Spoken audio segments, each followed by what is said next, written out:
Empower Your English Podcast introduction and greetings. Hello, everyone, and a very, very warm welcome to the Deep Dive. Spoken slowly and clearly for English language learners. Hello. It's fantastic to have you joining us today. You know how we do things here? We take fascinating topics, we explore them thoroughly, and we try to bring you the most important insights, in a way that's easy to grasp and really sticks with you. Yes, hello. And today, we are going on a very interesting deep dive. We are going to look closely at the story of Cristiano Ronaldo. Ah, yes. Maybe you know him. He is very famous. We have some great information that tells us about his life and, well, what made him so successful. Briefly introduce the topic. Yeah. Absolutely. So for you listening, if you're curious about what really pushed him to the top of the football world, or maybe you want some fresh ideas about achieving your own goals, or maybe you're just, intrigued by this incredible athlete, then yeah, you're in exactly the right place. A highlight that will uncover key aspects of his life and what drove him to the top. We will talk about important parts of his life, where he came from, and all the things that really helped him become so famous and successful. Acknowledge the listener, you, and their interest in gaining knowledge efficiently and understanding what truly matters. Yeah, and we know your time is valuable. We know you want to learn things without feeling kind of overwhelmed. So that's exactly what this deep dive is about, understanding what really matters in Ronaldo's journey. Frame this deep dive as a way to become well-informed about Ronaldo's journey without feeling overwhelmed. Yes. We will take our time and explain everything clearly. You will learn a lot about Ronaldo without feeling like it is too much information all at once. State the mission of this deep dive: to understand the crucial moments in Ronaldo's life, from his humble beginnings to his legendary status, focusing on the factors that contributed to his achievements, particularly discipline, and to learn some new English vocabulary along the way.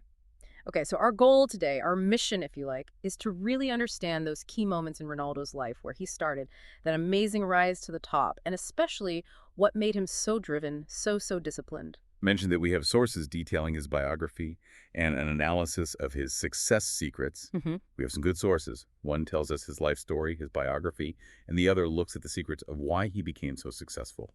And yes, like you said, we will also learn some new English words together. Okay, then, let's really get into this. Cristiano Ronaldo dos Santos Aveiro, February 5th, 1985. Born in Funchal, Madeira, Portugal. I mean, it sounds like the beginning of an epic story, doesn't it? And the biography we looked at, it really paints a picture of a very, well, down-to-earth yet challenging start. Yes, that's right. He grew up in a family that did not have a lot of money. His mother, Maria Dolores, she worked as a cook. And his father, Jose Dinis Aveiro, was a gardener. Right. They lived in a small house in a poor neighborhood. Our sources make it quite clear that life was hard for them. Yeah, and it wasn't just the financial struggles, was it? The biography also talks about his father's battle with alcohol-related problems, which sadly led to his death when Ronaldo was only 20. I mean, that's a really difficult thing for anyone to go through, especially so young. It is. The biography really highlights how much this affected him. It was a very impactful event, and it likely played a role in shaping who he became, how driven he was later on. Yeah, makes sense. But even with all these challenges, one thing really shines through in both our sources: his early and just incredibly strong love for football. Yes. It's mentioned that this passion was a real focus for him, almost like a guiding light, you could say, in his young life. Exactly. And his first steps in football weren't always easy either. Apparently, he was actually turned down by a local team at first. Oh, really? Yeah, because they thought he was too thin and maybe not strong enough physically. Can you imagine being told that? That you can't pursue your dream because of how you look? Wow, that's tough, especially for a kid. But clearly he didn't let that stop him, did he? Not at all. He kept going, played for local clubs like Andorinha, then Nacional de Madeira. Those sound like important steps. There were very important stepping stones, yes. And then the big one. When he was 12, a really big opportunity came along. He was signed by Sporting Lisbon. 12 years old. Yes, that's a huge move for a young boy leaving home, leaving his family, for the big city. Absolutely. And the biography really emphasizes just how emotionally difficult that move to Lisbon must have been. Being away from his family, living in a foster home. I mean, that takes a huge amount of inner strength, resilience for someone so young. What do you think about that level of commitment so early? It really speaks volumes about his desire, doesn't it? His deep desire to succeed. Even at that early stage, his determination was clear. And Our other source, when analyzing his success, it emphasizes that his time at Sporting was just marked by a lot of hard work and sacrifice. Even as a teenager, his talent, his skills, they really stood out, which led him to join the first team when he was only 17. 17. That's just remarkable. And it wasn't long, apparently, before the major European clubs started taking notice. Then comes that really pivotal moment in 2003. Sir Alex Ferguson, Manchester United, sees him play in a friendly match. Right. And the rest, as they say. It's history. Yeah. What's fascinating there is how one single event, just one game, can completely change the course of someone's life, you know? Yeah. Manchester United signed him for a very large amount of money for a player his age, over £12 million, I think it was. Wow. That shows a huge amount of belief in his potential right from the start. Definitely. But the move to Manchester, it wasn't all smooth sailing, was it? He had to adapt to a much more demanding, more physical style of play in England. The analysis of his success secrets mentions that he actually faced some early criticism about his attitude, sometimes his consistency. That's right. He wasn't yet the polished player we know today, but what both of our sources really highlight, and it's a constant theme, is his relentless work ethic, his very strong desire to improve. Absolutely. That just keeps coming up. It does.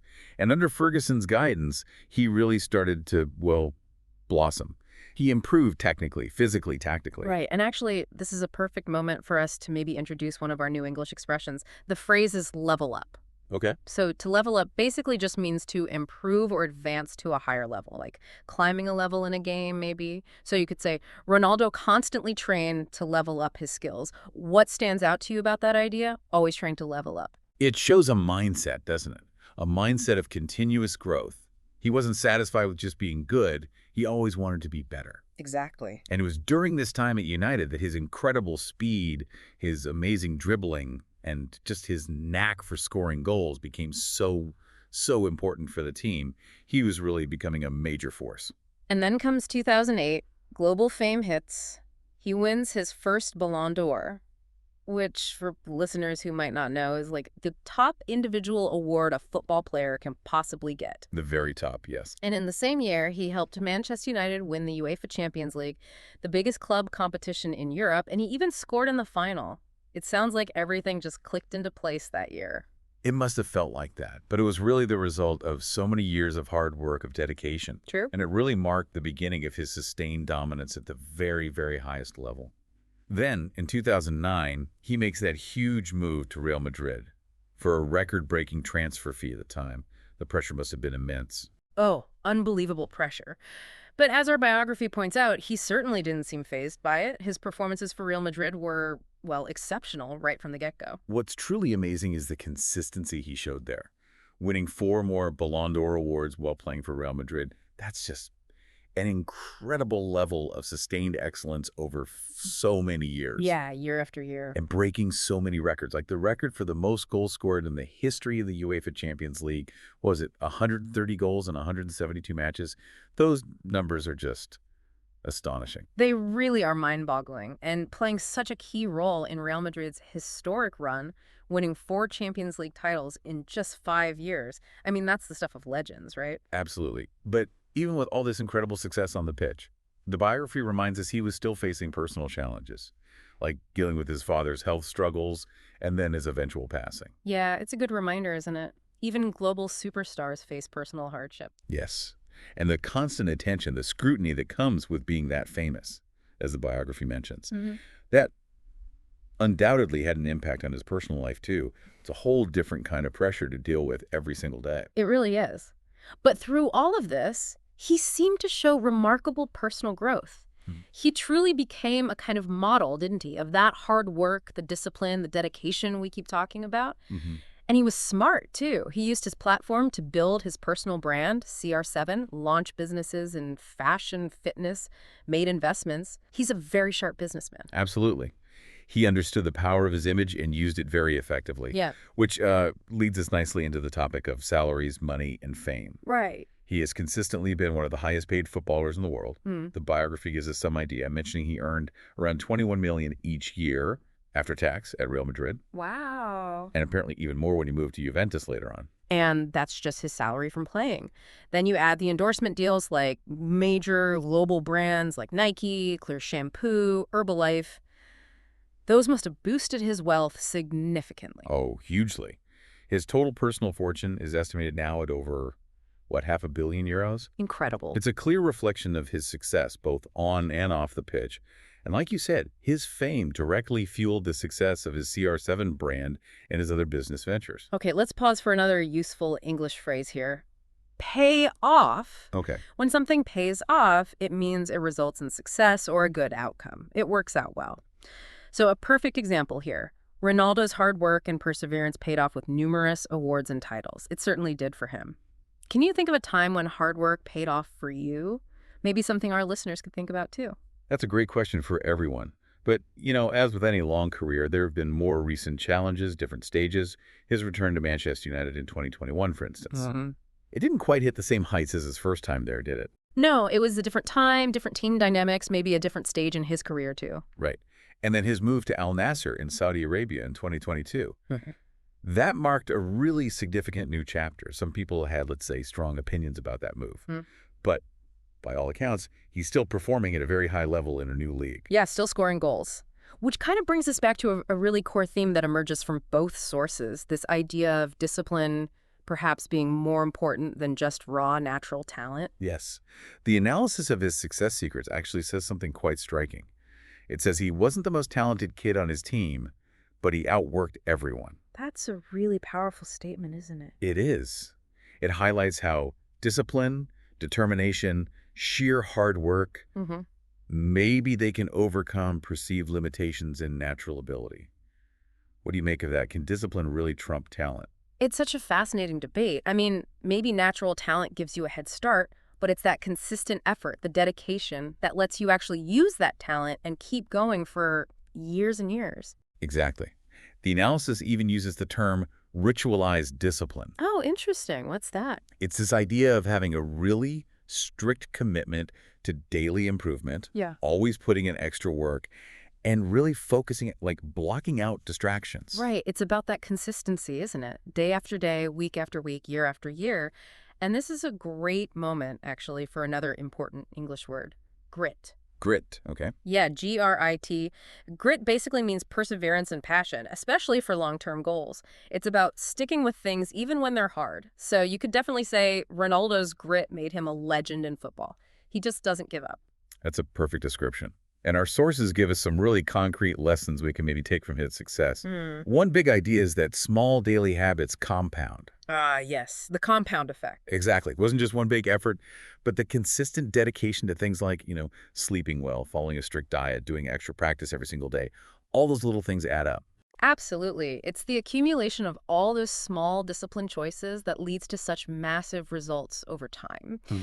And another key lesson that came through was how he learned to use criticism as fuel. He faced a lot of scrutiny, didn't he? Negative comments throughout his career, especially maybe after that huge transfer fee to Real Madrid, people questioning if he was worth it. Definitely. And what's interesting is how he didn't seem to let it discourage him.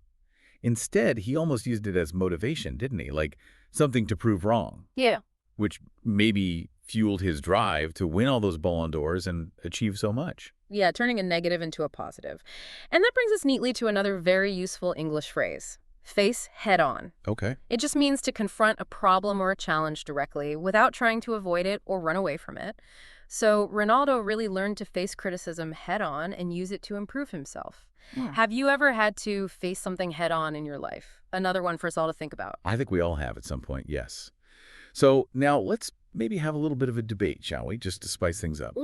Our analysis actually poses the big question. Are champions born or made? And it presents two sides. We have one perspective, maybe called Alex, Okay. who argues, kind of drawing on ideas from people like Tony Robbins, that 80% of success is mental. Alex would point to Ronaldo's incredible focus, his unwavering discipline, his mental resilience. Those are the key factors. Right, so that's the power of the mindset argument. It's all about having that mental strength to keep pushing, stay disciplined, whether you have a natural advantage or not. Exactly. But then we have another perspective. Let's call her Sam. Okay, Sam's view. Sam would argue that, well, without a certain baseline level of natural talent, all the hard work in the world simply won't be enough to reach the absolute very top. Talent is seen as more of an inherent gift, something you're born with. The classic nature versus nurture debate, isn't it? Where do natural abilities stop, and where does the impact of hard work and dedication really take over? What do you think? Our listeners, too, are champions like Ronaldo, mostly born with amazing talent, or are they made through sheer dedication and discipline? It's a really compelling question, and honestly, there's probably no single easy answer. But the conclusion that our source kind of leans towards is that true, lasting success usually comes from consistently choosing hard work and discipline, even if natural talent does play some initial role. And certainly, Ronaldo's journey seems to provide a lot of evidence to back that idea up. It definitely does seem that way from everything we've discussed. Okay, so maybe let's quickly recap those new English expressions we picked up today. We had outwork, meaning to work harder than someone else, level up, to improve or advance to a higher stage, Right. pay off when effort results in success, Yeah. grit, that perseverance and passion for long-term goals. Very important. And finally, face head-on to confront challenges directly. Hopefully those are useful for everyone listening. Absolutely. And speaking of Ronaldo's own thoughts, our sources included a very powerful quote directly from him. Talent without hard work is nothing. Wow. That really sums it all up, doesn't it? His whole philosophy. It does. It really emphasizes that even if you are naturally gifted, you absolutely need that relentless work ethic to truly achieve something great. It's not enough on its own. So true. So as we kind of reflect on Cristiano Ronaldo's remarkable journey, maybe let's pose some questions back to you, our listener. How do you typically approach criticism in your own life? Do you let it get you down, or do you try to learn from it? Good question. And maybe what is one small daily habit that you could realistically start doing to help you achieve one of your own goals? Doesn't have to be big. Yeah, just one small thing. And maybe think about how discipline has already shaped your own journey towards success, whatever success means to you. Really important questions for self-reflection. They are indeed. So, to kind of bring our deep dive into Cristiano Ronaldo towards a close, we've explored his humble beginnings, the significant obstacles he definitely overcame, and the absolutely vital role that discipline and relentless hard work played in his rise to become a football legend, perhaps even more so than any innate talent he might have started with. Exactly. His story really serves as such a powerful example, doesn't it, of how that unwavering commitment to daily improvement, coupled with a strong, resilient mindset, can truly lead to extraordinary achievements, not just in sport, but in any field. Absolutely. So maybe here's a final thought for you, our listener, to really consider. How can you specifically apply these principles, discipline, perseverance that we've talked about from Ronaldo's story, to your own personal goals?